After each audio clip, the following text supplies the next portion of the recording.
NBA History Channel is brought to you by Prize Picks and the Game Time app.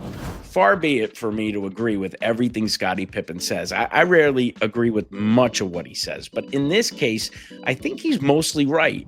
Because you're in the game. How much of it do you think David Stern, what is the different style of David Stern running the NBA versus an Adam Silver? I felt like David Stern era, he ran the game. I think Adam Silver's era, he's more or less allowing the players to have some input in terms of how the rules of the game are changing. Is that a good thing or a bad thing? Well, it looks like it's pretty bad right now. Oh, interesting. But I think I think it's a lot of things. You know, I definitely feel like the 3-point shot has turned fans away from the game because it's just no teamwork in shooting a 3-point shot.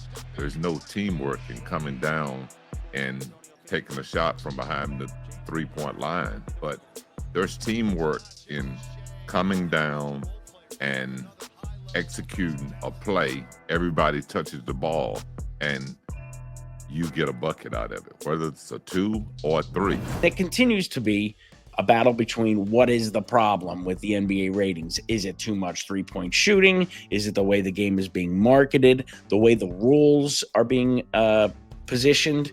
Whether they're advantageous to the entertainment value? I mean, Scottie kind of hit on it all there. The volume of threes that are being shot in today's game by teams that do not have the personnel to be shooting many 3-point shots is kind of producing a boring, bland style of play that is ugly to watch when shots aren't dropping. The flip side of that is any team can catch fire, but for teams that strategize towards volume 3-point shooting, and of course the Celtics come to mind, when their shots are falling, it is beautiful basketball. And where I disagree with Scottie, where's he going with no ball movement and getting players involved?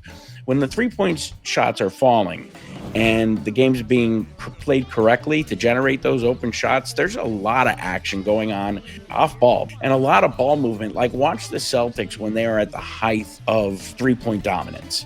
That's some beautiful basketball to watch as you're watching that, the ball completely, swing back and forth. The opposite viewpoint is, teams that can't shoot shouldn't be trying to shoot.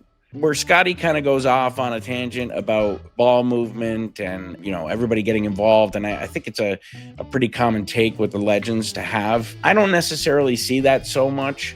The other viewpoint is David Stern versus Adam Silver. Now, I've been screaming since 2019 that this power shift has like a political pendulum, it has swung from one side of the universe to the other since 2020. Really has swung into the favor of the players. Now, a good balance between players and owners within the association is a healthy association, but we're not seeing that so much anymore. And I think the differentiator between Stern's NBA and Silver's NBA is Stern kind of ruled at the center of all decisions. And I don't think anyone ever questioned where David Stern was getting his opinions from or forming his opinions or who his brain trust was. David Stern ultimately made the final decision, and everybody kind of trusted that Stern, whether a popular decision or not, would make a decision that's best on behalf of the association. So there was the players, the ownership groups, and David Stern. And I think that's the biggest difference. David Stern made the ultimate calls, and most times he made the right calls.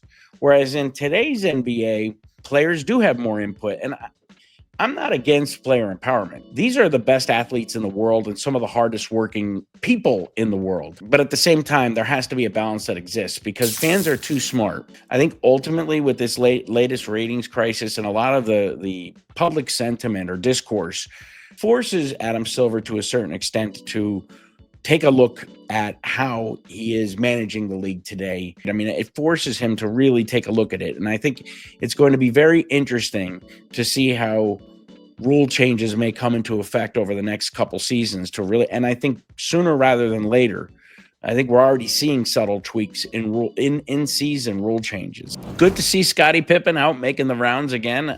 It's a really interesting full interview with Patrick Betts, and I would suggest you go over at Bulls fans should go over and check it out. I mean, Scottie was very candid without sounding bitter about the Jordan years, I think, but it was really interesting to hear his side of things without all that bitterness.